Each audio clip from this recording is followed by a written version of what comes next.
बोलिए first law क्या है?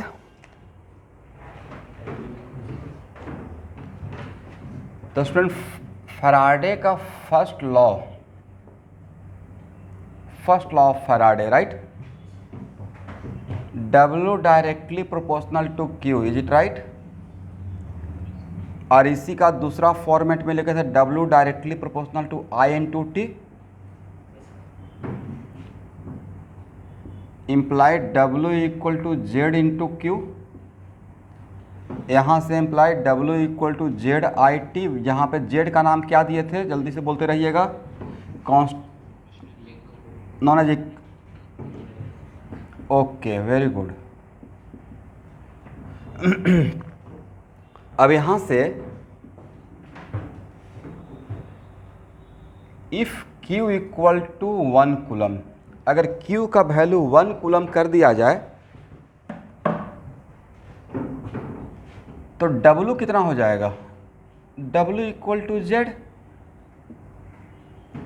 इसमें Q का वैल्यू अगर 1 कूलम तो W का वैल्यू, Z का वैल्यू W के बराबर रहेगा, राइट? इसका मतलब 1 कूलम चार्ज ऑफ इलेक्ट्रिसिटी पास करने से जितना अमाउंट ऑफ मास रहेगा that is known as Z। और यहां पे अगर बोलेंगे इस सेकंड के लिए अगर लेकर बात करते हैं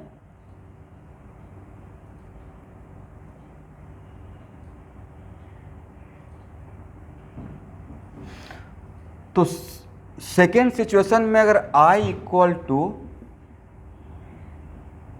1 ampere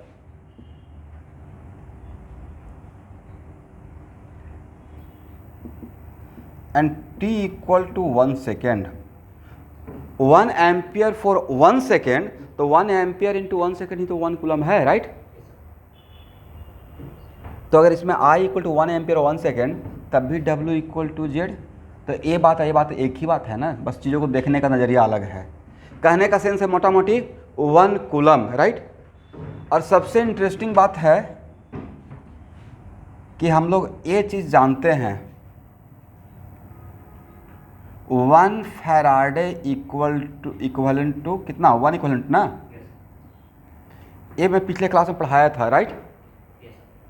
1 Faraday equal to 1 equivalent, और यहाँ से ही तो बोला था 96500 कूलम से कितना मास मिलता है? इक्विवेलेंट वेट के बराबर, राइट? तो 1 कूलम से कितना मिलेगा? Equivalent weight by 96500। यस, इसका मतलब यहाँ पे जो W है उस W के बदले क्या हम लोग ये लिख सकते हैं?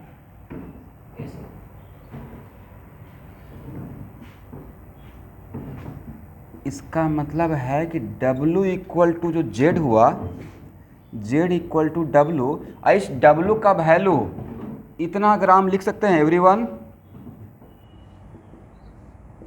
96500। तो इलेक्ट्रोकेमिकल इक्विवेलेंट जो था Z वो एक्चुअली कुछ नहीं था, वो था 1 कूलम इलेक्ट्रिसिटी पास करने से जितना मास डिपॉजिट होगा इलेक्ट्रोड पे, राइट? जितना मास इन्वॉल्व रहेगा, डिपॉजिट बोलना सही नहीं रहेगा, वहाँ से सोल्यूशन में भी जा सकता है, सोल्यूशन से प्लेट पे भी जा सकता है, बट जितना भी मास इन्वॉल्व रहेगा कैथोड या एनोड पे उसका मास का वैल्यू रहेगा E बाई 96500 कूलम, राइट?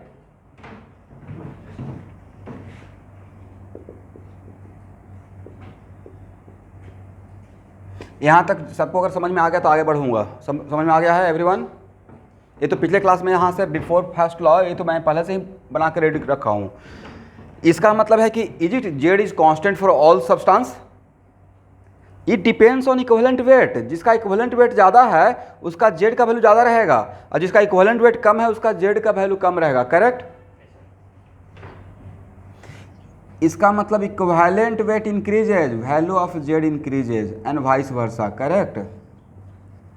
तो जो इक्विवेलेंट वेट का ऑर्डर रहेगा, 3 सब्सटेंस है, तीनों का इक्विवेलेंट वेट का ऑर्डर अगर E1 greater E2 greater E3 रहेगा तो उन तीनों का Z का भी तो ऑर्डर वही रहेगा, Z1 greater Z2 greater Z3, right? चलिए यहाँ तक आ जाइए।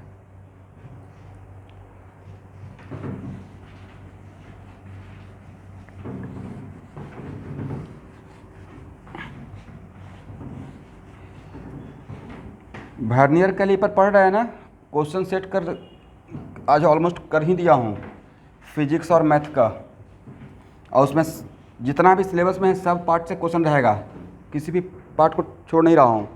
Unit in dimension, vector, error in measurement, significant figure और vernier caliper and screw gauge, right है ना सब। और मैं देख रहा था भाई, एक तो मैं 6 मार्क्स का क्वेश्चन देखा 2006 में पूछा हुआ है मेरे टाइम का।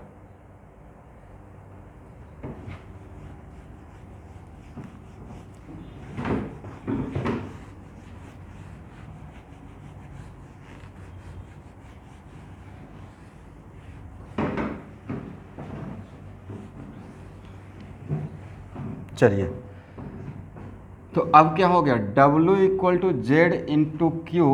यहाँ देखिए तो जेड का वैल्यू क्या पुट करेंगे,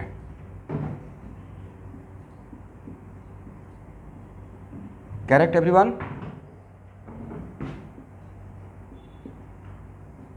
क्या इसको आप ऐसे लिख सकते हैं,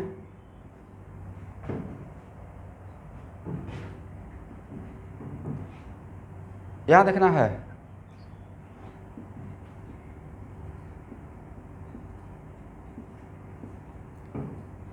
बोलिए लेफ्ट हैंड साइड में जो क्वांटिटी है वो क्या है, लेफ्ट हैंड साइड में क्वांटिटी है number of equivalent, correct, mass by equivalent weight is called what, number of equivalent. और राइट हैंड साइड में क्वांटिटी क्या है, charge by 96500 number of Faraday, correct. तो फर्स्ट लॉ से आपको मिला क्या एक्चुअल में, फर्स्ट लॉ से ये तो नहीं लेता सर, ये तो बात हम लोग पहले ही पढ़ लिए थे लॉ स्टार्ट करने से पहले, राइट। तो फर्स्ट लॉ से एक्चुअली हम लोग को ये मिला है, number of equivalent equal to number of Faraday. 2 Faraday electricity pass करेंगे तो आपका एक्सपेक्टेशन कितना इक्विवेलेंट किसी सब्सटेंस का रहेगा डिपॉजिट होने का, 2 इक्विवेलेंट, राइट। 2 फैराडे से 2 इक्विवेलेंट, 10 फैराडे से 10 equivalent, correct.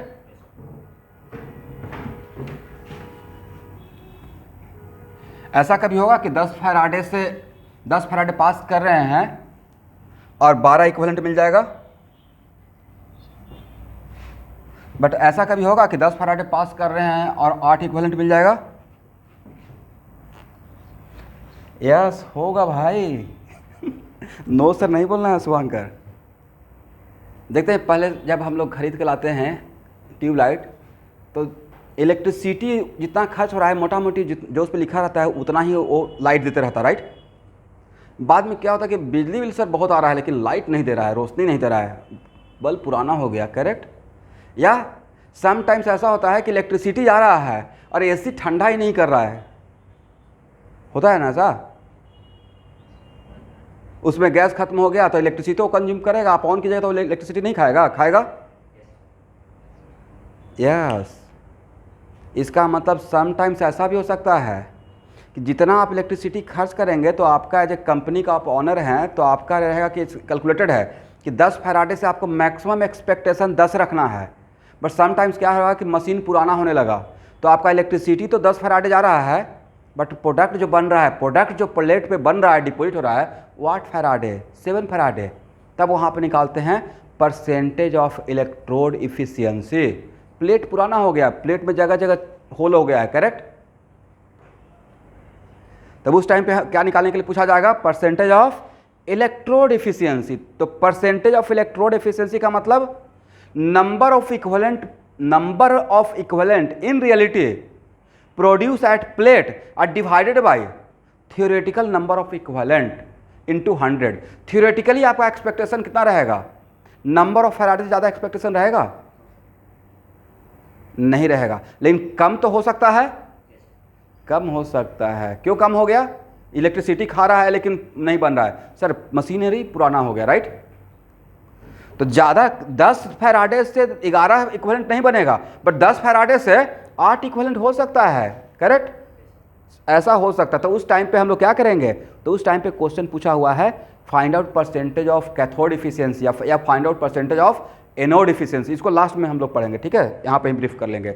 But first law of Faraday का यहाँ पे इलेक्ट्रोकेमिस्ट्री में क्या है, फर्स्ट लॉ ऑफ फैराडे, ये चैप्टर आपका जो पढ़ा रहा हूँ वो HC वर्मा में भी है, करंट इलेक्ट्रिसिटी के जस्ट बाद, ठीक है, तो वहाँ पे भी एक काम में आ जाएगा, ठीक है। तो number of equivalent equal to number of Faraday, first law से यही एक मिला, correct.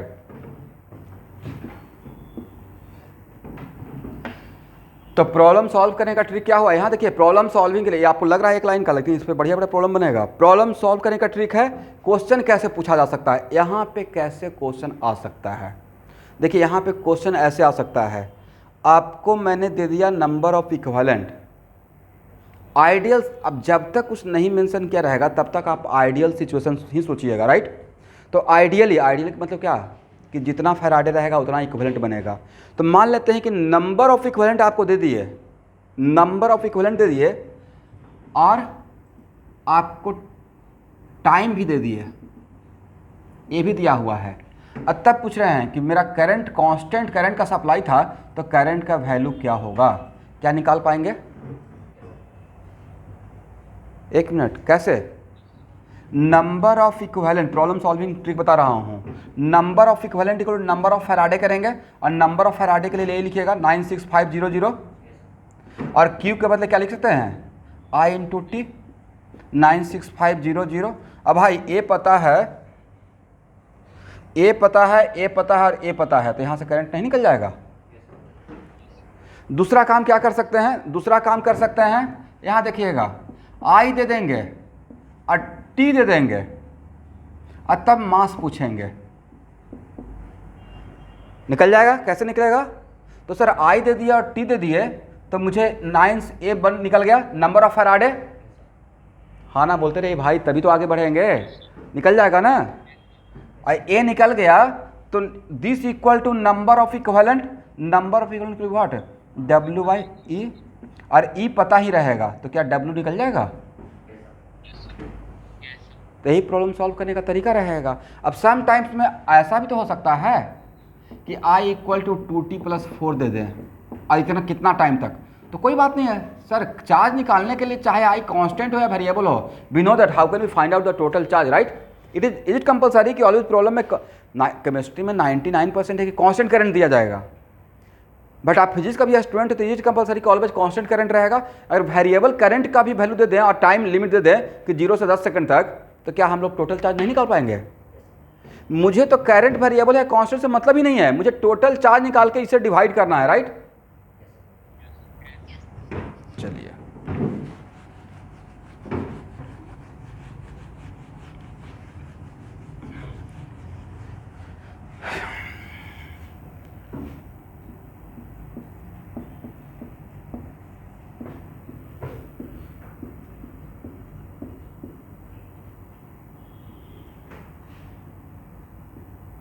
Second law of Faraday लिखिए। देखिए सेकेंड लॉ ऑफ फैराडे कुछ ऐसा है कि सेकेंड लॉ नहीं भी आता ना तो काम चल जाता। एक कुछ ऐसा सिचुएशन है कि PV इक्वल टू NRT आपको बता दें और तब बोलें कि V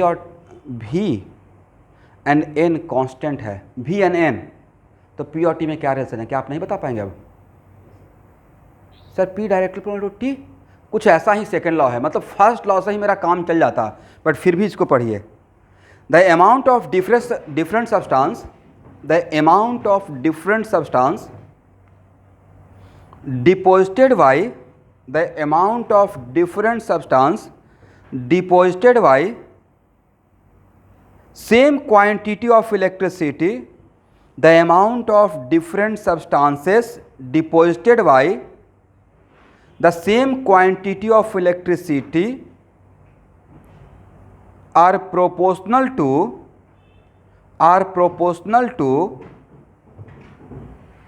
their respective equivalent weight, are proportional to their respective equivalent weight।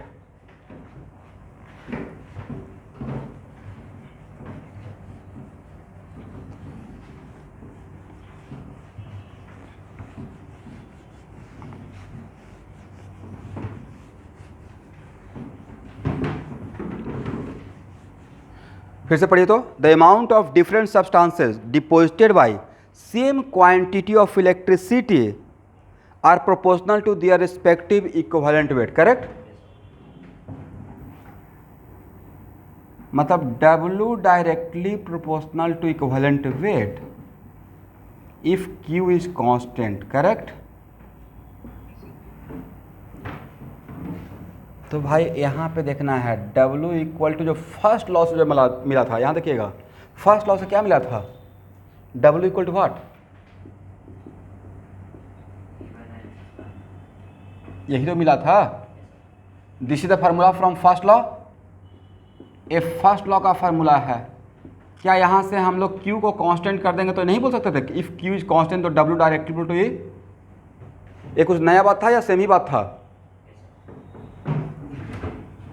तो क्या यहाँ पे लिख सकते हैं WA by WB equal to EA by EB?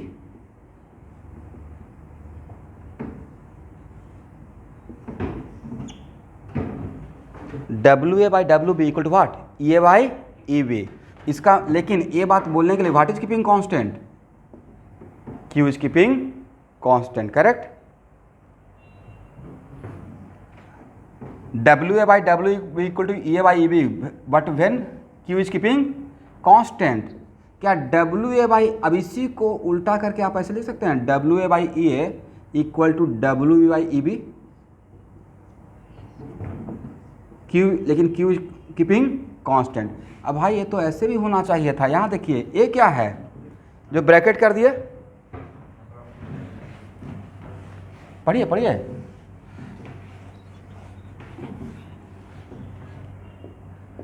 किसका, number of equivalent of A equal to number of equivalent of B when Q is keeping. Sir ये होना ही चाहिए था, जब A के लिए Q सेम और B के लिए भी Q सेम, तो A के लिए जितना नंबर ऑफ फैराडे रहेगा उतना ही तो नंबर ऑफ फैराडे B के लिए भी रहेगा, राइट। A और B के लिए अमाउंट ऑफ चार्ज सेम कर दिए तो A और B के लिए नंबर ऑफ फैराडे सेम कर दिए, और नंबर ऑफ फैराडे सेम रहेगा तो A का number of equivalent of B का नंबर ऑटोमेटिक सेम होगा ही होगा, करेक्ट। चलिए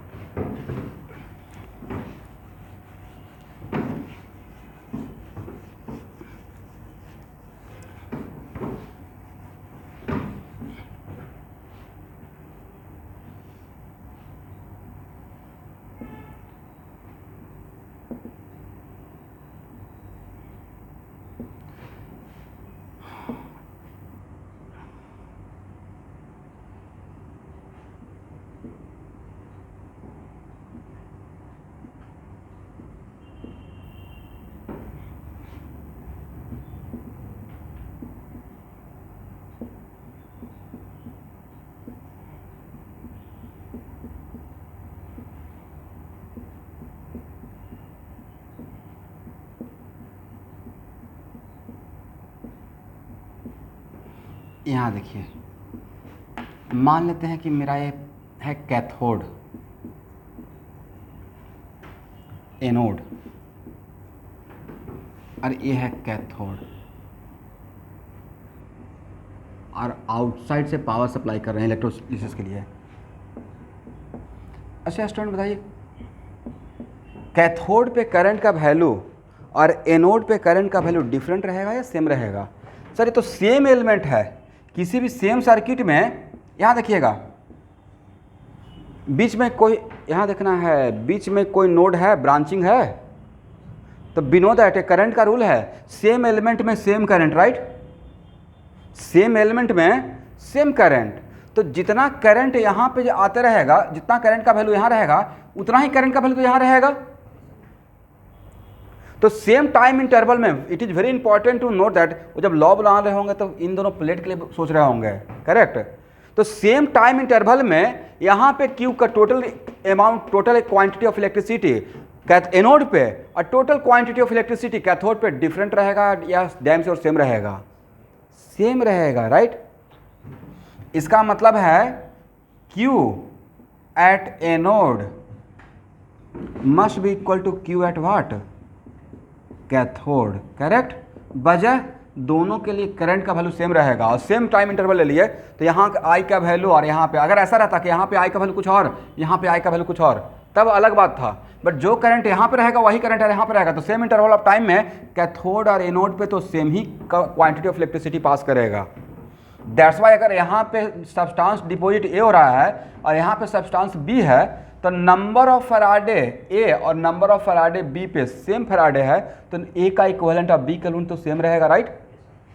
तो क्या हम लोग बोल सकते हैं number of equivalent at anode ideally, जब तक क्वेश्चन में कुछ नहीं दिया गया है तो हम लोग आइडियली सोचेंगे, right. Number of equivalent at anode must be equal to यहां से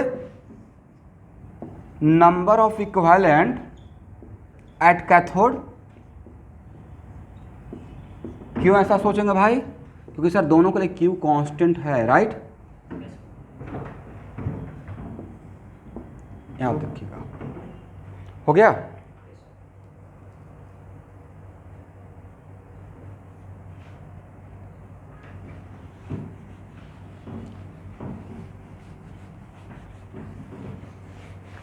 अब चलिए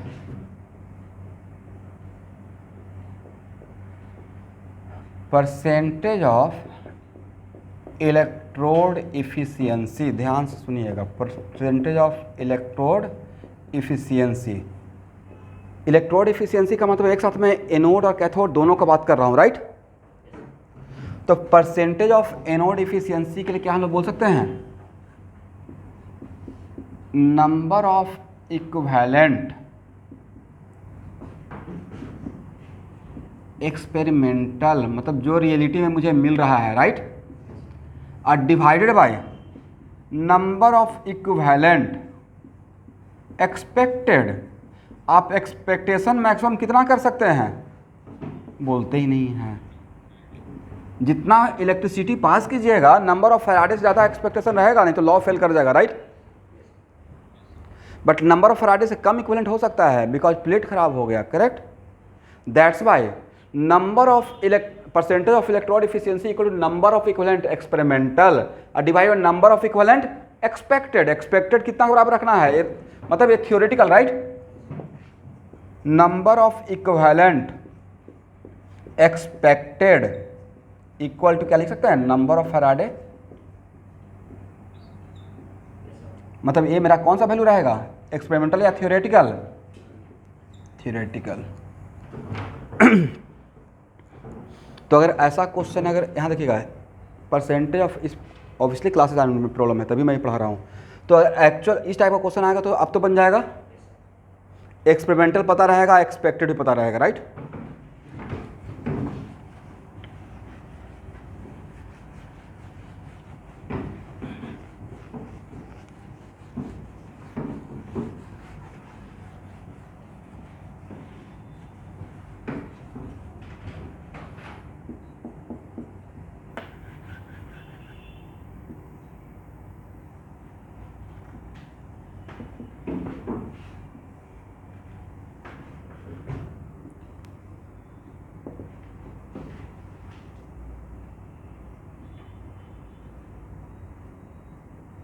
इन दोनों बैटरी को क्या बोलिएगा, पैरेलल में या सीरीज में?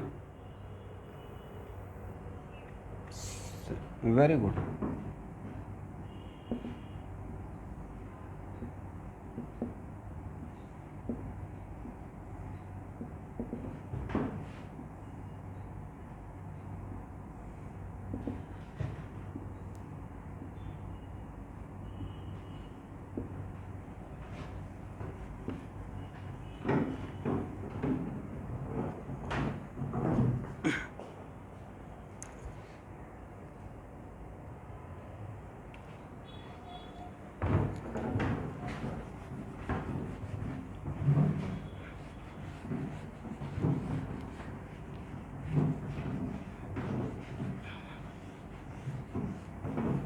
बहुत केमिस्ट्री पढ़ाए हैं भाई 10 साल में। मैं बच्चों को जब भी मैं जितना काम किया हूँ सच में बहुत पढ़ाते थे और अभी भी उतना ही काम कर रहे हैं।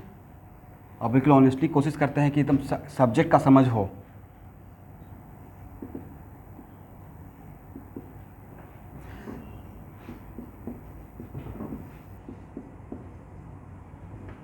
चलिए 2 सेल है,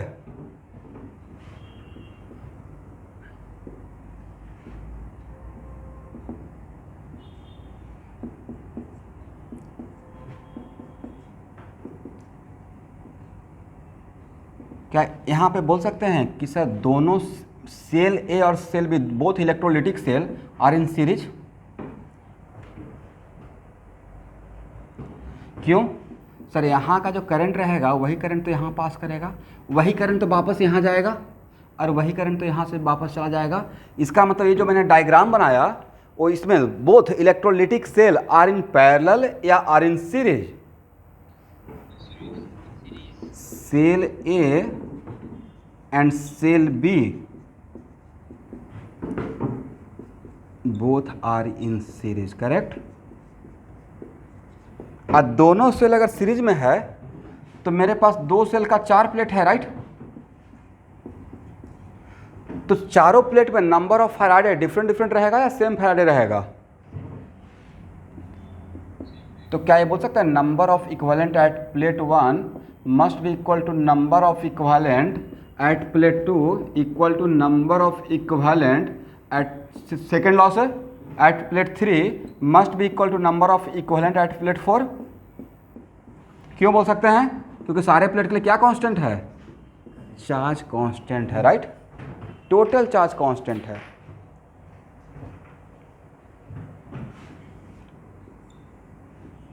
लिख लीजिए number of equivalent at plate 1 equal to number of equivalent at plate 2 equal to number of equivalent at plate 3 equal to number of equivalent at plate 4। मतलब सीरीज में रहेगा तो कम से कम इतना तो दिमाग में स्ट्राइक कर जाएगा। आइडियली जब तक नहीं परसेंटेज ऑफ एफिशिएंसी पूछा जाएगा तब तक आप 100% मान के ही चलिएगा, ठीक है। खुद से परसेंटेज नहीं निकालना है, क्वेश्चन में अगर उस परसेंटेज का रहेगा तब सोचना है, करेक्ट हो। इसको हटाया स्टूडेंट।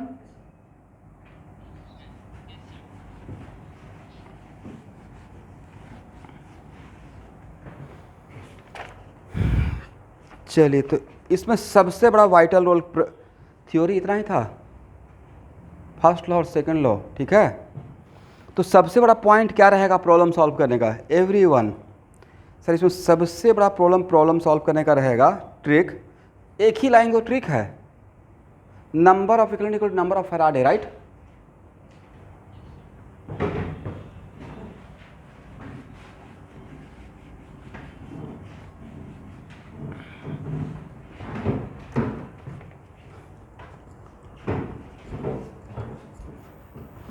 एक क्वेश्चन लिखिए,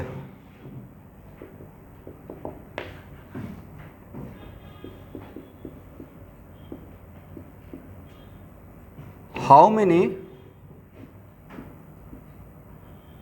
Faraday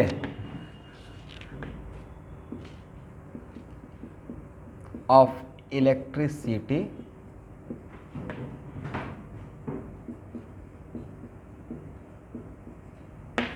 consumed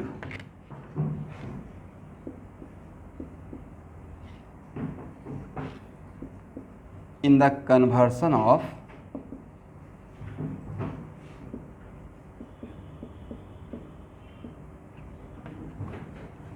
1 mole of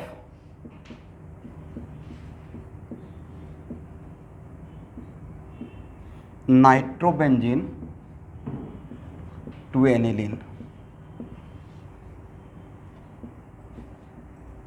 under acidic condition।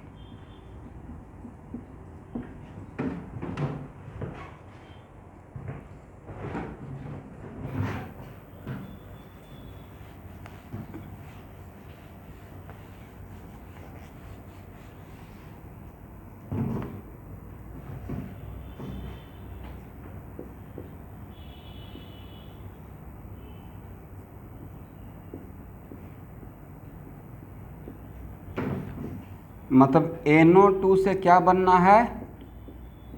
NH2, correct. Acidic condition है, जस्ट एक कंडीशन दिया हुआ है। इसका 1 मोल के लिए इसका 1 मोल बनना है, मतलब इसका 1 मोल कन्वर्ट होना है। इसका 1 मोल कन्वर्ट करने में अगर इलेक्ट्रोलिसिस से हो रहा है तो कितना फैराडे ऑफ इलेक्ट्रिसिटी चाहिए? क्या आप लोग सॉल्व करेंगे?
चलिए क्वेश्चन का यहाँ देखना है, समस्या बताइए क्या प्रॉब्लम हो रहा है।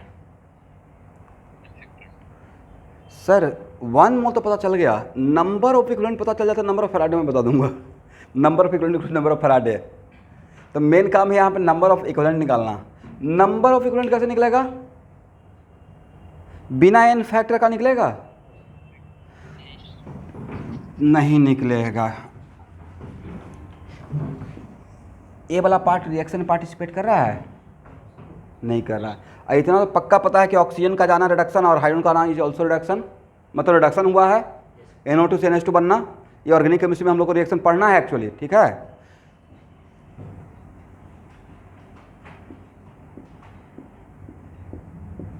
यहाँ पे आपको काम आ जाएगा मेथड ऑफ बॉन्ड। याद है आप लोग को पढ़ाए थे रेडॉक्स रिएक्शन में? मेथड ऑफ बॉन्ड नहीं पढ़ाए हैं? ओके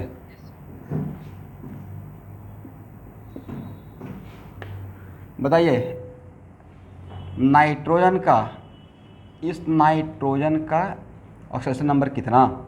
यहाँ देखिएगा, इस बॉन्ड के वजह से इसको कितना मिलेगा? -1। और इस बॉन्ड के वजह से इसको कितना मिलेगा? +2। और कोऑर्डिनेट, इस कोऑर्डिनेट बॉन्ड की वजह से 1 कोऑर्डिनेट बॉन्ड कंट्रीब्यूट दो ना, 1 coordinate bond contribute oxidation number equal to 2 magnitude by provided directed coordinate bond directed from less electronegative to more electronegative. Line यही डिट्टो लाइन में बोला था, राइट। अगर कोऑर्डिनेट बॉन्ड लेस इलेक्ट्रोनेगेटिव से more electronegative की तरफ रहेगा तो इसका कंट्रीब्यूशन रहेगा +2 और इसका -2, राइट। तो भाई इसका कितना हो गया? ये -1 में इसके बदले दिया था, राइट। तो यहाँ पे नाइट्रोजन कितना सर? +3, करेक्ट।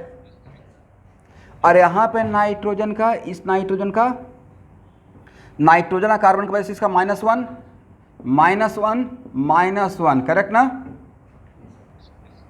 तो यहाँ पे नाइट्रोजन का है -3 और नाइट्रोजन का ही सिर्फ चेंज हो रहा है, बाकी कार्बन का यहाँ पे चेंज हो रहा है क्या? यहाँ पे भी कार्बन का, इस कार्बन कितना लिए हैं?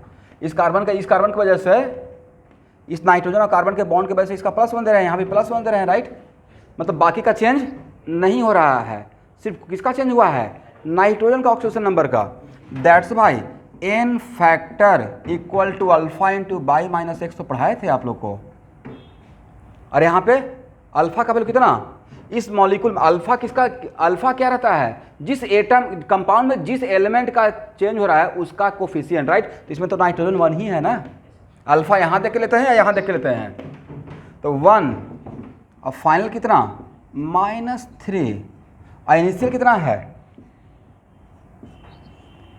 तो हो गया -6, करेक्ट। अब -6 का मॉडुलस कितना? 6। इसका मतलब है क्या किया? रिडक्शन में लॉस होता है या गेन होता है?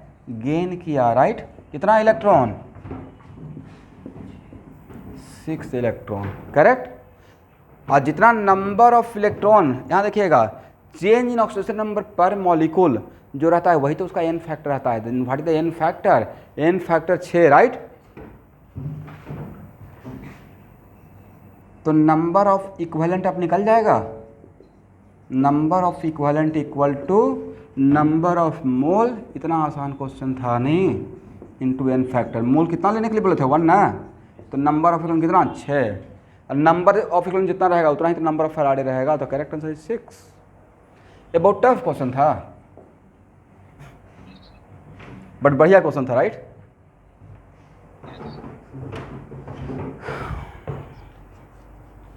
इसका मतलब डेमो मिल गया है। रेडॉक्स रिएक्शन एकदम रिवीजन में रहना चाहिए, राइट। चलिए, इलेक्ट्रोलिसिस का क्लास असाइनमेंट का एक्सरसाइज 1 सबका असाइनमेंट है ना।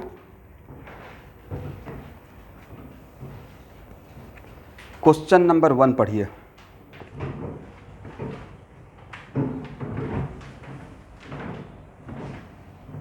इसको हटाएं एवरीवन।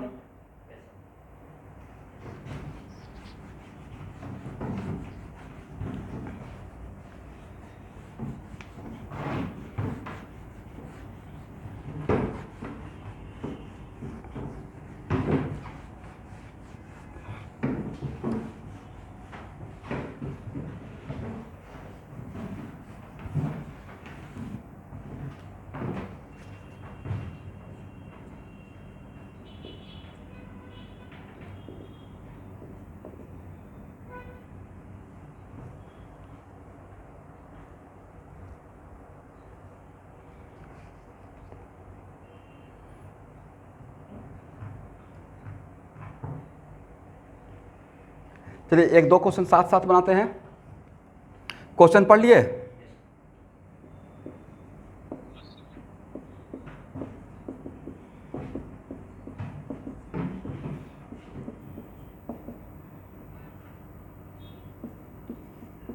देखिए तो रिएक्शन बैलेंस है, इट इज बैलेंस राइट।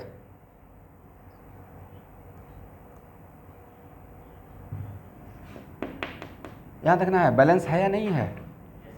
ये बैलेंस है तो भाई बैलेंस है तो क्या इसका एन फैक्टर बता सकते हैं? यहां से लेकर यहां तक सबका एन फैक्टर हम लोग को पता है। बोलिए कैसे? सर आपने तो सिखाया है कि एक मॉलिक्यूल के लिए जितना इलेक्ट्रॉन इन्वॉल्व रहेगा राइट, 6 इलेक्ट्रॉन इन्वॉल्व है शॉर्टकट। इसका 1 एटम के लिए भी 6 इन्वॉल्व है। तो यहाँ पे क्रोमियम का एन फैक्टर कितना है? फिर भी अगर आपको नहीं समझ में आ रहा, अगर नहीं समझ में आ रहा है, इतना तो समझ में आएगा कि +6 से 0 हो गया, तो इसका एन फैक्टर तो निकाल लेंगे। और आपको एक ट्रिक दिए थे पढ़ाने से पहले इस चैप्टर में कि भाई यहाँ पे कोफिशिएंट देख लीजिएगा। एक ट्रिक ये था क्योंकि मुझे एन फैक्टर इसका चाहिए, तो अगर कोफिशिएंट 1 है और इसका कोफिशिएंट 6 है, इसका कोफिशिएंट 1 है, इसका कोफिशिएंट 3 है, और किसी एक का भी एन फैक्टर अगर पता रहेगा तो बाकी सब का एन फैक्टर निकल जाएगा राइट।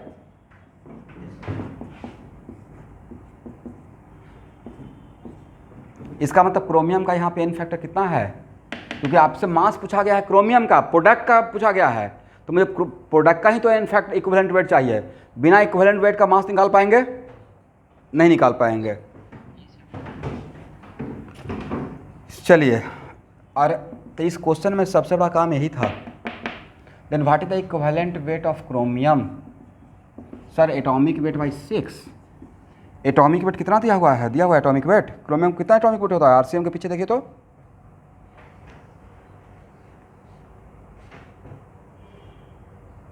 आरसीएम लेकर बैठना भाई रोशन कुमार। क्रोमियम का देखिए तो स्टूडेंट आपके पास अगर आरसीएम है तो एटॉमिक वेट कितना है?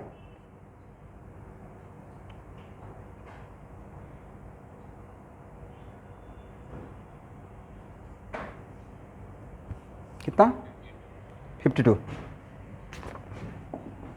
52 बाई 6 राइट। चलिए तो पहला क्वेश्चन में नंबर ऑफ फैराडे आपने कितना सप्लाई किया? Number of Faraday equal to 2400। Calculation एकदम लास्ट में करेंगे ठीक है। 96500 ये हो गया नंबर फैराडे। और number of Faraday equal to number of equivalent बोल सकते हैं फ्रॉम फर्स्ट लॉ। और number of equivalent equal to बोल सकते हैं mass of chromium.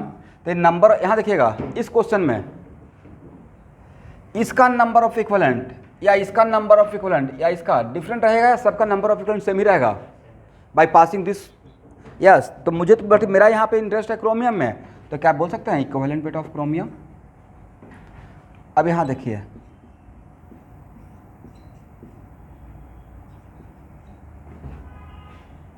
Only unknown is this one, क्योंकि आपको इक्विवेलेंट वेट भी पता है, तो क्या यहाँ से मास ऑफ क्रोमियम नहीं निकल जाएगा?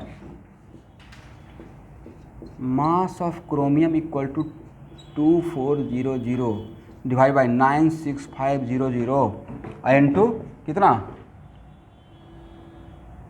Equivalent weight 52 by 6। कैलकुलेशन करके देखे तो आंसर आता है।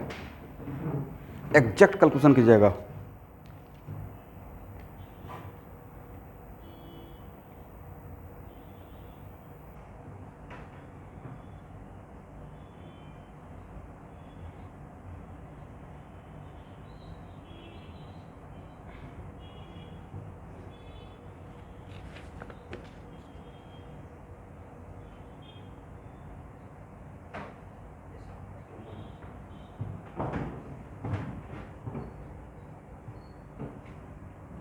आंसर आ गया एवरीवन?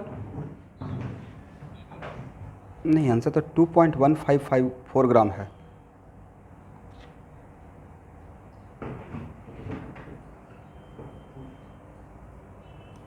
क्या किसी का आंसर आया है 2.1 के आसपास?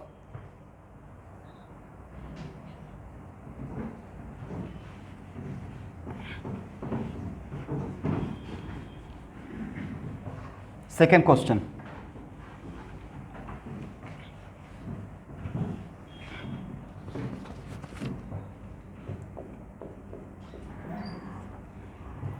How long will it take to plated out 1.5 gram of chromium by using 12.5 ampere current. अब क्या देकर क्या पूछ रहे हैं, मास पहले दे दिए राइट, तो मास कितना दिया हुआ है, mass of chromium equal to 1.5 gram. क्या यहाँ से नंबर ऑफ इक्विवेलेंट निकाल पाएंगे सर, नंबर ऑफ इक्विवेलेंट हो जाएगा 1.5 बाई 52/6 इज राइट, मतलब 1.5 इंटू 6/52 मतलब कितना 9/52, ये नंबर ऑफ इक्विवेलेंट है। और क्या इसका प्रॉब्लम भाई, अगर प्रॉब्लम इतना बड़ा रहेगा सोल्यूशन 4 लाइन का रहेगा, अगर सही से देखेंगे तो एक ही काम तो करना है, number of equivalent equal to number of Faraday right. तो क्या 9/52 number of equivalent equal to number of Faraday, लेकिन सब्जेक्टिव एग्जाम में बोर्ड के एग्जाम में सब लिखा कीजिएगा, ऐसा नहीं कि शॉर्टकट चल दिए। और यहाँ पे अगर हो सके तो ये भी लिख लीजिएगा from first law of Faraday, तो उसको कॉपी चेक करना थोड़ा इंप्रेस हो जाएगा। तो 9/52 इक्वल टू Q/96500, और Q को लिख सकते हैं I/T/96500, बट यहाँ से जो T मिलेगा वो आवर में मिलेगा, मिनट में मिलेगा या सेकेंड में मिलेगा, सेकेंड में। तो कैलकुलेट करके बताएं। और I का वैल्यू दिया हुआ है कितना 12.5 एम्पियर ना,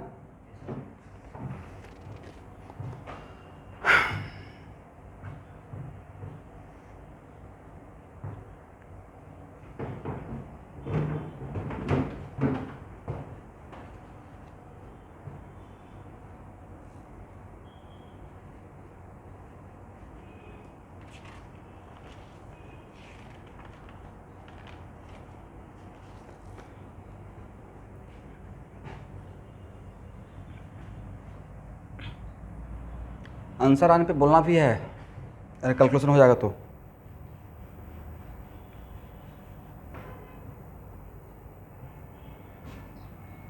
आंसर आ गया है, ठीक है। जिनका जिनका आंसर आ गया है वो क्वेश्चन नंबर 2 ट्राई करेंगे।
पहले सॉल्व नहीं करना है, पहले एनालाइज करना है क्वेश्चन को।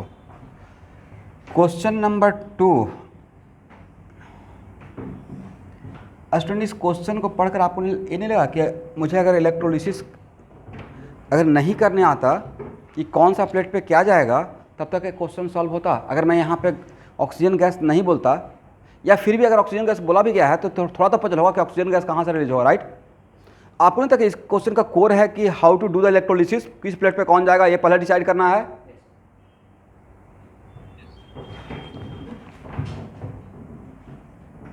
इसलिए जो फर्स्ट 2 क्लास जो हम लोग किए हैं वही मेन था, बाकी तो लॉ इसका एक लाइन का है। मेरे पास 2 सेल है, cell A and cell B. इस सेल ए में किसका सॉल्यूशन है, किसका, कॉपर सल्फेट का, सिल्वर सल्फेट, मतलब Ag2SO4 का, मतलब Ag प्लस है और SO4 2- है, correct, aqueous.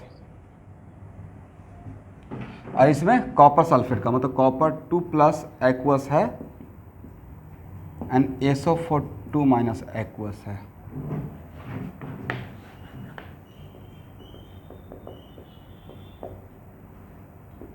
A plus A minus A plus A minus और सीरीज में है तो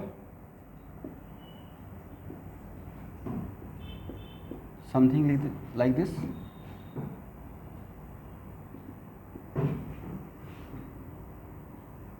ठीक ना। इसका मतलब एक बात तो हो गया, समझ में आ गया। अगर इन चारों प्लेट का नाम अगर दे दें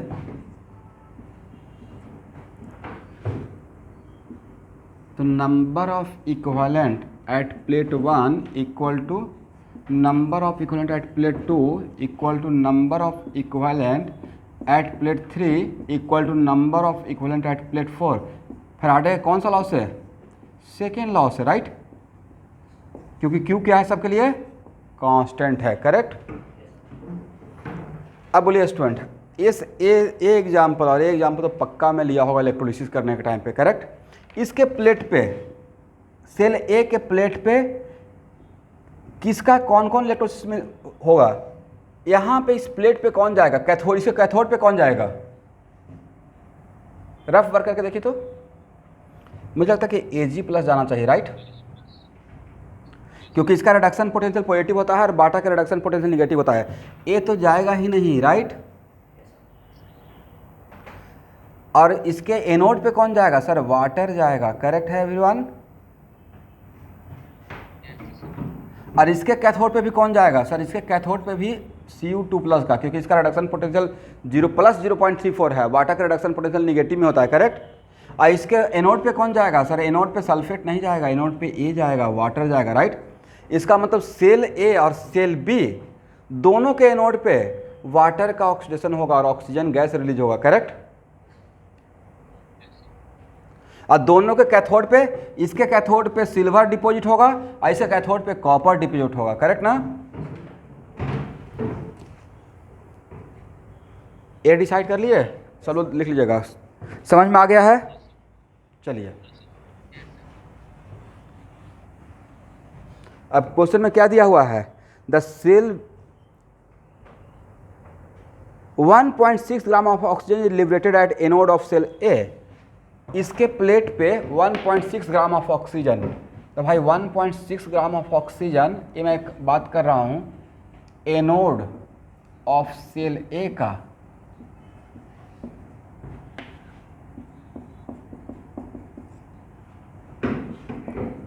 तो OH लिखने आएगा तब ना लिख पाएंगे सही से। O2 अब प्लस 4 इलेक्ट्रॉन, देखिए तो मैंने सही लिखा, बैलेंस है। इसके एन फैक्टर कितना? सर इसका 1 मॉलिक्यूल के लिए 4 इलेक्ट्रॉन इन्वॉल्व है, राइट। अगर बैलेंस है, और कोफिशिएंट दिख रहा है और इलेक्ट्रॉन भी दिख रहा है, तब तो एक लाइन में फ्रैक्शन ऑफ सेकंड में एन फैक्टर निकाल लेंगे। इतना बढ़िया ट्रिक है। इसका 1 मॉलिक्यूल के लिए 4 इलेक्ट्रॉन, मतलब इसका एन फैक्टर है 4, right. N factor equal to 4। तो ऑक्सीजन का इक्विवेलेंट वेट यहाँ पे कितना रहेगा? Equivalent weight of oxygen equal to sir 30। किसका एन फैक्टर आपने निकाला है? ऑक्सीजन एटम का या ऑक्सीजन मॉलिक्यूल का?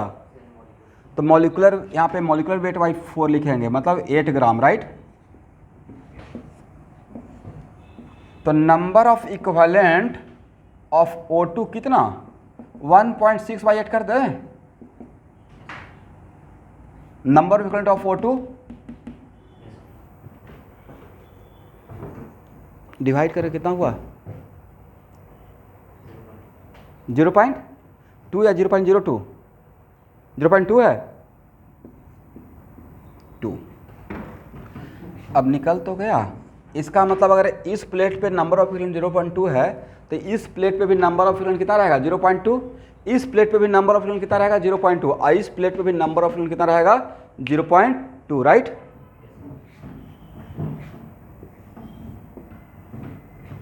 अब हम लोग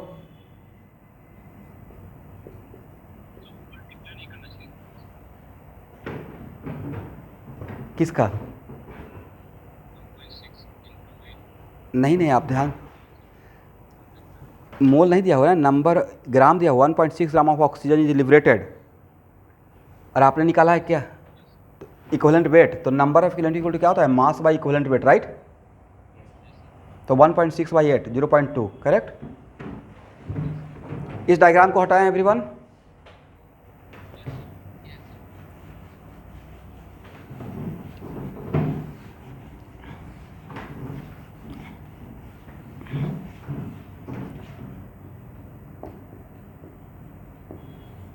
cathode of cell A, cathode of cell A पे तो रिएक्शन यही हो रहा है ना, और रिएक्शन ही नहीं जानते तो आप डिसाइड कैसे करते कि कौन जाएगा और कितना जाएगा, राइट।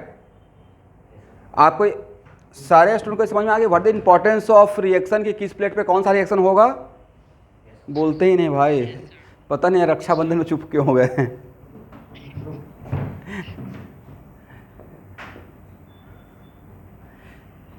अगला 6 महीना बिल्कुल एक उतना जानवर की तरह मेहनत करते रहना है, लगे रहिए भाई, लाइफ बन जाएगा। फिर आराम से जब रिजल्ट वगैरह सबका हो जाएगा तो हम लोग बैठ कर पार्टी करेंगे, ठीक है, कहीं पे जाकर आराम से लंच करेंगे, तब तक कोरोना भी चला जाएगा। मैं पक्का प्रॉमिस कर रहा हूँ, लंच करवाऊँगा सबको अच्छी जगह पर ले जाकर। जो जो रिजल्ट देगा, कंडीशन अप्लाइड, स्टार वाला Ag++ इलेक्ट्रॉन बैलेंस है, इसका एन फैक्टर कितना है देखिए, तो ये देखते निकल जाएगा 1 इसका, लेकिन मुझे इसका नहीं, मुझे इसका एन फैक्टर चाहिए, तो इसका भी तो 1 रहेगा।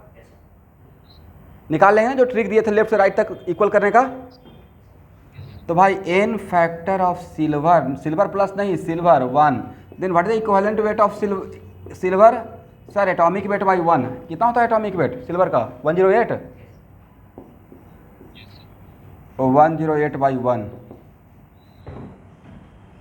मतलब 108, यही है ना, 109 है या 108 है, 108। तो भाई number of equivalent of Ag, ये कितना रहेगा, ये भी तो 0.2 रहेगा, जितना ऑक्सीजन का रहेगा उतना ही तो सिल्वर का रहेगा, right. Equal to mass of silver by equivalent weight of silver कर दें,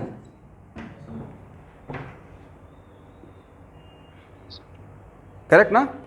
तो क्या यहाँ से मास ऑफ सिल्वर निकल जाएगा, mass of silver equal to 0.2 into equivalent weight, 0.2 into 108 कितना होता है, यही तो आंसर आना चाहिए। देखिए तो आंसर है 21.6, आंसर वहाँ पर दिया हुआ होगा 21.6 ग्राम सिल्वर, राइट। अब लेकिन अभी इस क्वेश्चन का बचा हुआ है एक और पार्ट, यहाँ तक लिखिए, यहाँ तक सबको समझ में आ गया, ओके। इसको हटाएं,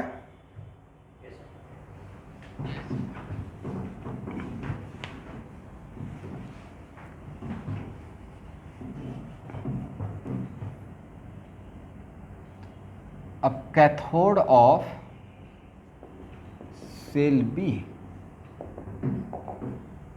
तो कैथोड ऑफ सेल बी के लिए तो उसके कैथोड पे कौन जाएगा, कॉपर जाएगा, राइट। अब मुझे कॉपर 2+ का नहीं चाहिए, कॉपर का चाहिए एन फैक्टर, तो एन फैक्टर ऑफ कॉपर यहाँ पे क्या बोलिएगा सर, यहाँ पे तो 2 रहेगा, right. Then equivalent weight of copper 63.5/2, copper का एटॉमिक वेट कितना होता है 63.5 ना।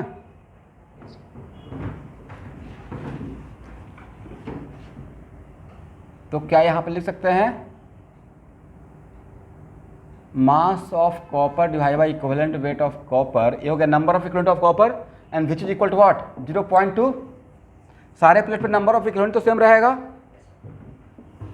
Then mass of copper equal to 0.2 into 63.5/2 कितना 0.1, 6.35 ग्राम, यही तो आंसर होना चाहिए।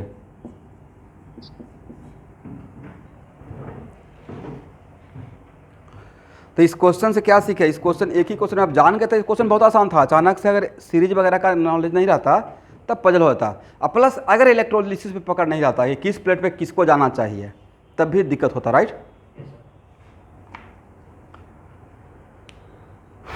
चलिए स्टूडेंट,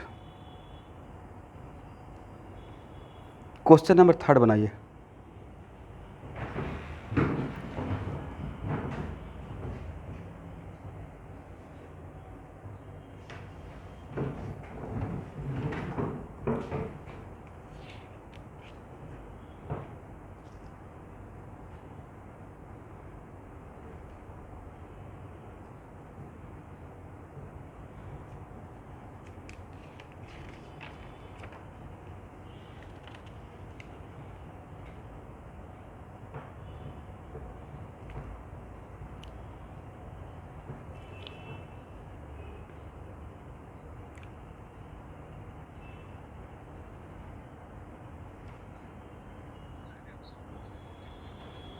जो सॉल्यूशन से एब्जॉर्ब हो रहा है वैसा सॉल्यूट का जो पार्टिकल एब्जॉर्ब हो रहा है सॉल्यूशन से, उसको एब्जॉर्बेंस बोल रहे हैं। अब वाटर एब्जॉर्ब होगा तो उसको एब्जॉर्बेंस नहीं बोलेंगे, ठीक है। बट कॉपर सल्फेट में इलेक्ट्रोलिसिस जब कॉपर सल्फेट का एक्वस सोल्यूशन का करेंगे तो क्या सल्फेट एब्जॉर्ब होगा?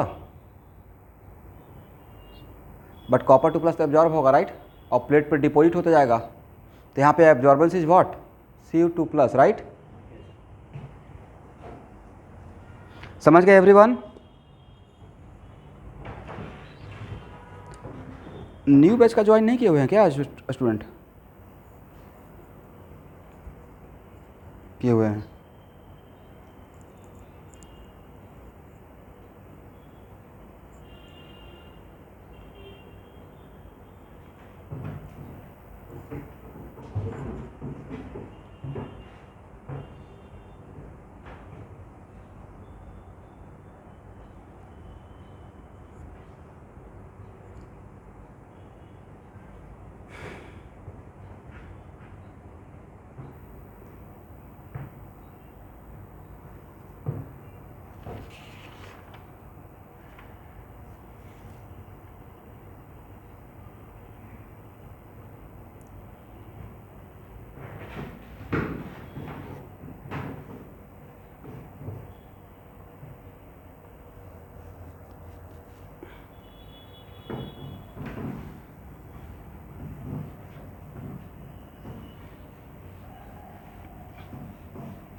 आप लोग ट्राई कीजिए, तब तक मैं भी सॉल्व करता हूँ। मेरा सॉल्यूशन अभी मत देखिएगा, ठीक है।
स्टूडेंट हो गया आप लोग का?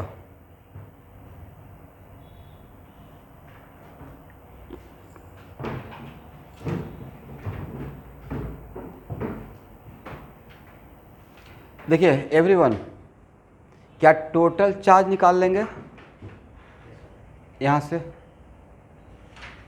टोटल चार्ज निकल जाएगा ना? ओके, टोटल चार्ज निकल गया। और टोटल चार्ज निकालने के बाद क्या नंबर ऑफ फैराडे निकल जाएगा? और नंबर ऑफ फैराडे जितना रहेगा उतना ही तो number of equivalent of absorbance absorb निकल जाएगा। और मेरा एब्जॉर्बेंस है Cu2 प्लस, सॉल्यूट मेरा पार्टिकल क्या था? Cu2 plus and sulphate ions. तो अब यहाँ पे number of equivalent of absorbance absorbed और मेरा एब्जॉर्बेंस है Cu2 प्लस, तो यहाँ पे Cu2 प्लस का n फैक्टर 2 है, राइट? तो क्या यहाँ से हम लोग number of moles of absorbed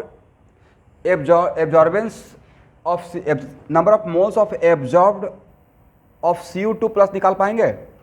number of moles, कितना number of moles Cu2 plus absorb हुआ है। तो क्या ये बोल सकते हैं number of equal to absorb into 2 according to this, n factor 2 है तो। और क्वेश्चन, और इसके लिए इतना लिख सकते हैं दिस इनटू दिस। और क्वेश्चन बोला हुआ है कि जितना एब्जॉर्ब हुआ है वो ओरिजिनल का इनिशियल का 50% है, करेक्ट? तो इनिशियल कितना रहेगा? इसमें 2 से मल्टीप्लाई करेगा, इसका जस्ट डबल रहेगा, राइट? ये 50% है इनिशियल का, तो इनिशियल कितना? ये एब्जॉर्ब है, इंटू 2 से मल्टीप्लाई कर देंगे, दिस वन, करेक्ट? अरे एक क्या निकला है? ये निकला है number of moles of Cu2 plus originally present in the solution, right? तो number of moles of Cu2 plus बता दिया ओरिजिनल सॉल्यूशन में जो हम लोग लिए थे, पूरे सॉल्यूशन में जितना सॉल्यूशन का वॉल्यूम था। तो क्या यहाँ से मोलरिटी निकल जाएगा Cu2 प्लस का, ओरिजिनल मोलरिटी? यहाँ देखना है number of moles of Cu2 plus originally divided by volume of, ऊपर में मोल तो नीचे में लीटर, राइट? और it is very important to note that Cu2 plus strong electrolyte है CuSO4। तो भाई जितना Cu2 प्लस का मोलरिटी है उतना ही तो कॉपर सल्फेट का रहेगा। अगर कॉपर सल्फेट का ही पूछा जा रहा है तो कॉपर सल्फेट का मोलरिटी ओरिजिनल और Cu2 प्लस का अलग मोलरिटी रहेगा या सेम मोलरिटी रहेगा? बोलते ही नहीं है, सेम रहेगा ना। तो क्या ये कैलकुलेशन हो जाएगा एवरीवन? यही हम लोग को निकालना था। जब कैलकुलेशन करके आंसर तक पहुंचे तो एक कॉन्फिडेंस आएगा।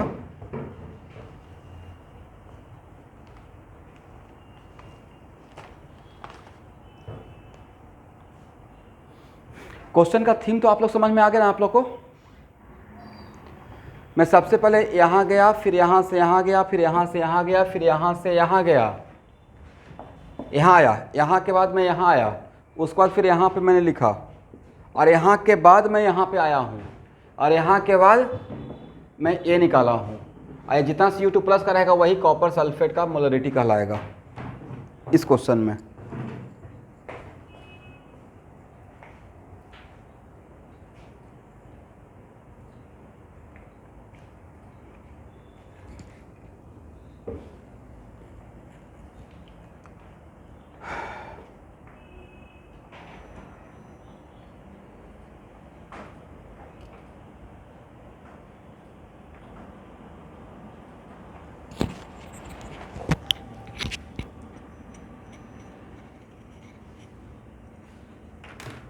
चलो चलेगा जनाब।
अंदर ठंडा लग रहा है।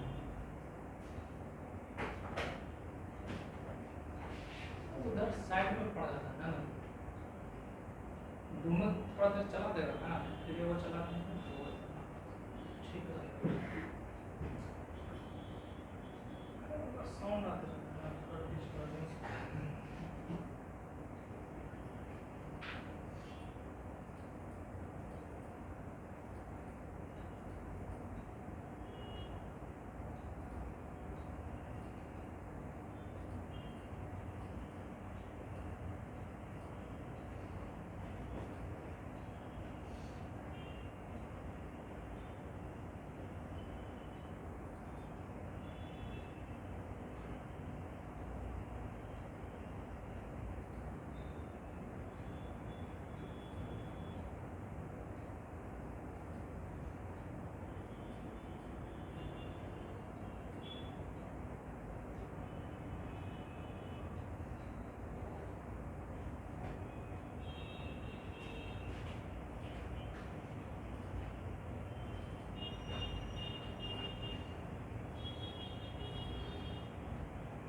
कौन सा शेरशाह कल कल खत्म हुआ। वो एक नहीं कारगिल युद्ध हुआ उसमें और उसी पे बना गाना अच्छा है। अरे जैसे मूवी है यहाँ पे तो गाना सुनने सब सब देखना चाहिए। वो स्कूल में फर्स्ट टाइम गया तो ऑफिस में उसको शौक था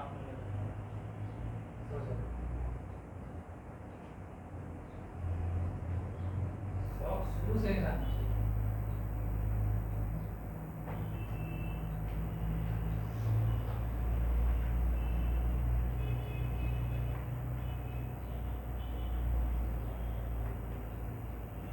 कोई इंडियन आइडल में गया तो उसका पूरा 15 तारीख को खाना लिया था। टीवी रिचार्ज नहीं देखने वाले टीवी में थोड़ी दिया नहीं आप ओटीटी पे दिया ना नहीं हॉटस्टार पे। वो इंडियन आइडल वाला जो वो स्पीड में दिखा ये वाला ऐसे हॉटस्टार पे हमारी तो हॉटस्टार बहुत तो वो खरीदने पड़ेगा जियो फाइबर से ही चलेगा खरीदना नहीं पड़ता है नहीं इतना 699 हाँ सही उसमें से हॉटस्टार फ्री है आज हॉटस्टार फ्री है उसमें। आपको पैसा भी पे नहीं करना रिचार्ज करवाएगा ना तो 1 महीना फ्री देगा। फ्री देगा तो देखेंगे हम तो उसी देखते हैं। नहीं आप पहले प्राइम वीडियो खरीदते थे वो प्राइम में दिखाते थे, तो मेरा एक साल का टिकट लो, अब नहीं है। लेकिन अभी चल गया। तो इसमें जियो फाइबर वाला में 999 में देता है, लेकिन हॉटस्टार के शेयर सा मेरे देख लो कभी कभी, ये तो एक ही बार में मत देखो, नहीं वो मतलब 2 घंटे टाइम नहीं है। ऐसे 10-10 मिनट करके ऐसे समझ चाहिए ना। अब ऐसा नहीं कि हाँ 2 घंटा हम लेके देख ही रहे हैं, वैसा नहीं चाहिए। हाँ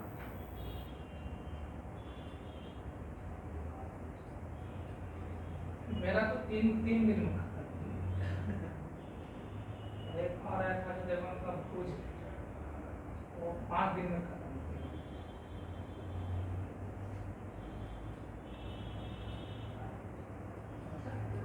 जो हिट होता लगा है था 2 घंटा टाइम नहीं मिलता। नहीं जो बहुत ज़्यादा फेमस हुआ है उसमें यूट्यूब पे भी पूरा ऐड यूट्यूब खोली तो एडवर्ट आने लगते हैं, हाँ, तो पता चल रहा है मूवी है फिर देख तो गाना सुनने अच्छा लगा। देशभक्ति को है ना। सबसे पहले और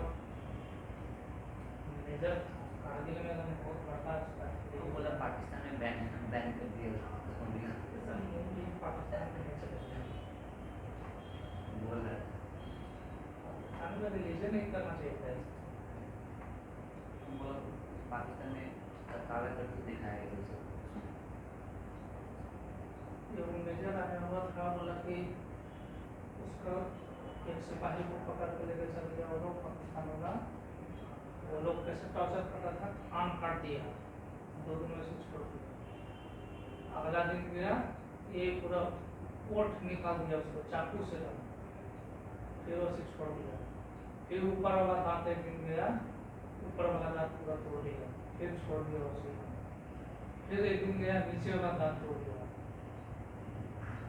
फिर उठ गया, कान में खाली कान काट दिया, तो होल था, गरम रट करके घुसाता था, इधर से इधर जाता है कि नहीं जाता। एक्सपेरिमेंट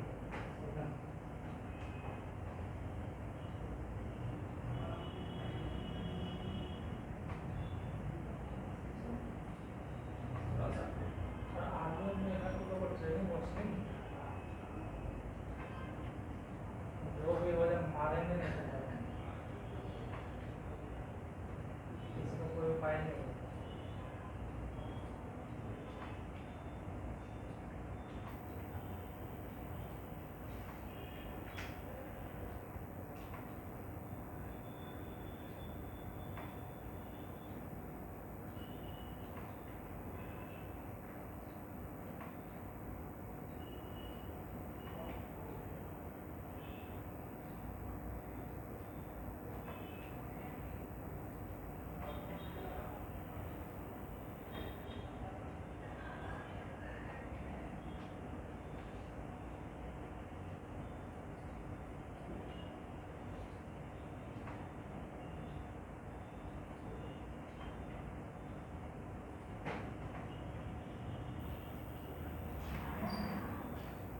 आंसर आ गया।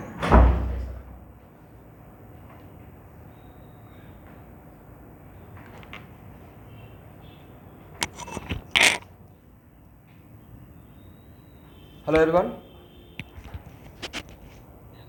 आंसर आ गया। 4 टाइम ज़्यादा आ गया है।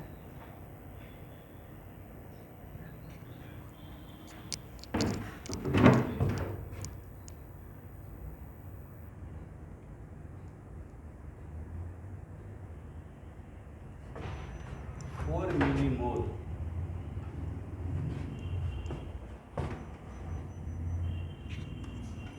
4 मिली एम्पियर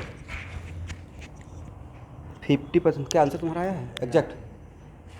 आंसर तो आ गया है स्टूडेंट, हैं? ऑलमोस्ट 8 × 10⁻⁵। और किसी का आंसर आया है?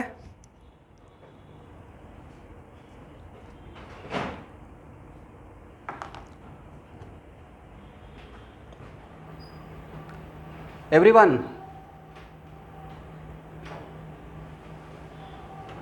क्यों?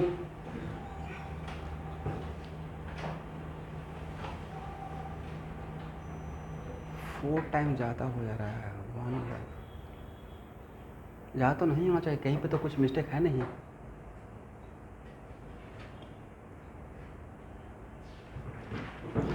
सबका 4 टाइम ज़्यादा आ गया है क्या?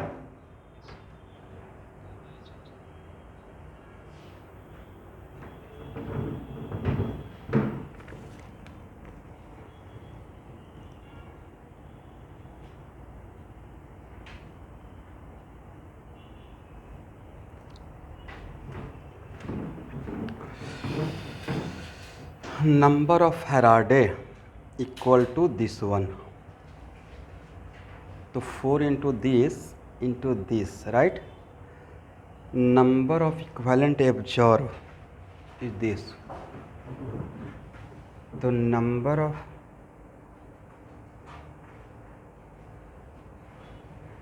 ओह मेरा मिस्टेक पकड़िए, I have done the mistake. Number of mole equal to number of equivalent by n factor ना,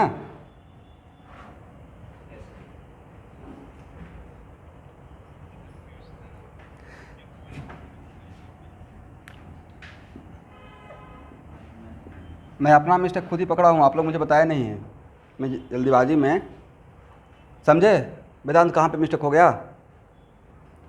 number of moles absorb of CO2 plus equal to number of equivalent, क्योंकि नंबर ऑफ इक्विवेलेंट इक्वल होता है n factor into number of moles, मैंने क्या कर दिया था, number of moles absorb of CO2 plus equal to number of equivalent into n factor कर दिया था, divided by n factor right.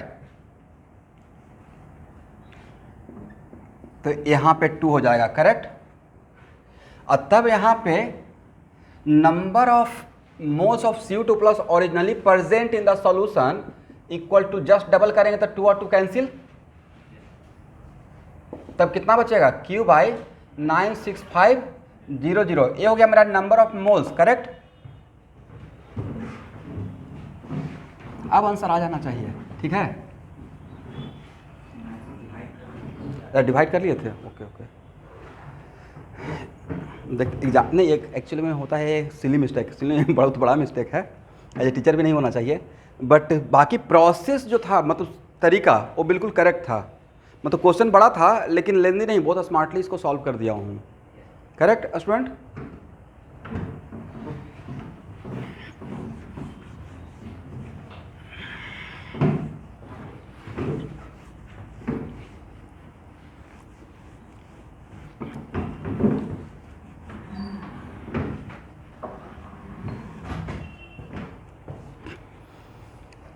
चलिए क्वेश्चन नंबर 4 बनाते हैं।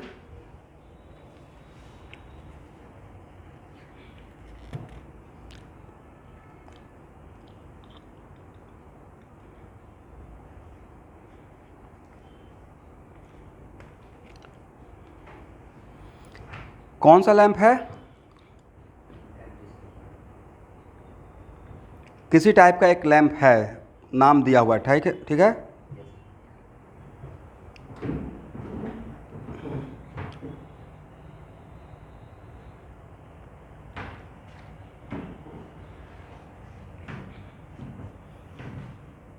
Question number 4, power of the lamp कितना है? 200 वाट, और इसका पोटेंशियल डिफरेंस कितना क्रिएट हुआ है? तो क्या यहाँ से हम लोग, और ये जो लैंप है वो लैंप को सीरीज में कनेक्टेड किए हुए हैं इलेक्ट्रोलिटिक सेल के साथ, right, lamp is connected in series with electrolytic cell, तो क्या यहाँ से करंट का वैल्यू निकाल सकते हैं? एक फार्मूला होता है पावर ऑफ वोल्टेज के टर्म में, करंट का कितना, I equal to P by V, सब लोग जानते हैं, पावर बाय पोटेंशियल डिफरेंस, यहाँ से करंट निकल जाएगा। जो नहीं जानते हैं 1 मिनट खाली लिख लूँगा उनके लिए, I स्क्वायर RT तो पक्का जानते होंगे हीट के लिए, राइट, और I बाई टी यही तो पावर है, I square R, just 2 minute proof हो जाएगा, IR इंटू आई, और I into R Ohm's law से भी है, तो क्या I इसको भी बोल देते हैं, तो I equal to P by भी, मतलब कभी अगर भूल गए एग्जाम में, कभी कभी होता है ना एग्जाम में छोटा छोटा मिस्टेक होता रहता है, याद नहीं रहता है, यहाँ से डिराइव कर लीजिएगा, ठीक है। चलिए, तो यहाँ से तो करंट निकल गया, तो करंट, लेकिन इस करंट को, ये वैल्यू निकल जाएगा ना, इस करंट से क्या क्यू निकाल लेंगे एवरीवन, कितना, P by V into 30 into 60, ये हो गया कूलम। और कूलम से क्या नंबर ऑफ फैराडे निकाल लेंगे सर, क्यू बाई 96500, और उसके बाद what weight of zinc will be deposited from the solution on passing current of ZnCl2 का containing A solution of ZnCl2, और यहाँ पे ये भी नहीं बोला गया है कि एक्वस है, राइट। तो यहाँ पे ऑब्वियसली ZnCl2 जब खुद ही बोला गया है तो उसी को हम लोग डिपॉजिट करेंगे Zn। तो बोलिए what the n factor of this Zn, n factor equal to 2, तो इक्विवेलेंट वेट निकल पता चल जाए, इक्विवेलेंट वेट कितना होगा, एटॉमिक वेट बाय 2, ये तो एक लाइन में क्वेश्चन हो गया, number of equivalent equal to number of Faraday, और नंबर ऑफ फैराडे कितना, क्यू बाई क्यू पता है ना अब 96500, और नंबर ऑफ इक्विवेलेंट के लिए क्या लिख सकते हैं, यहाँ देखिए मास ऑफ Zn और divided by equivalent weight of Zn, equivalent weight of Zn मेरे हाथ में है, वहाँ देखिए, तो यहाँ से यहाँ तक देखिएगा, ए पता है, ए पता है और ए पता है, ए निकालना है, क्या यहाँ से निकल जाएगा mass just by cross multiplication.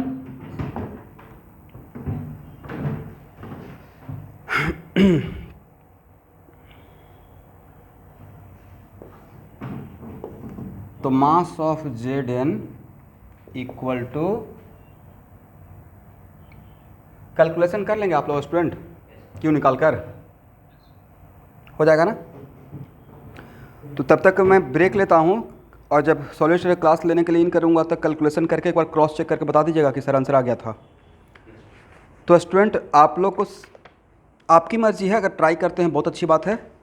Question number 5 से लेकर, लेकिन इसमें बहुत बढ़िया बढ़िया प्रॉब्लम लिया हुआ है, क्वेश्चन नंबर 5 से 10 तक, ज़्यादा क्वेश्चन नहीं दे रहा हूँ, बस 5 क्वेश्चन या 5 से लेकर 12 तक हर दिन एक क्वेश्चन का टारगेट, ठीक है।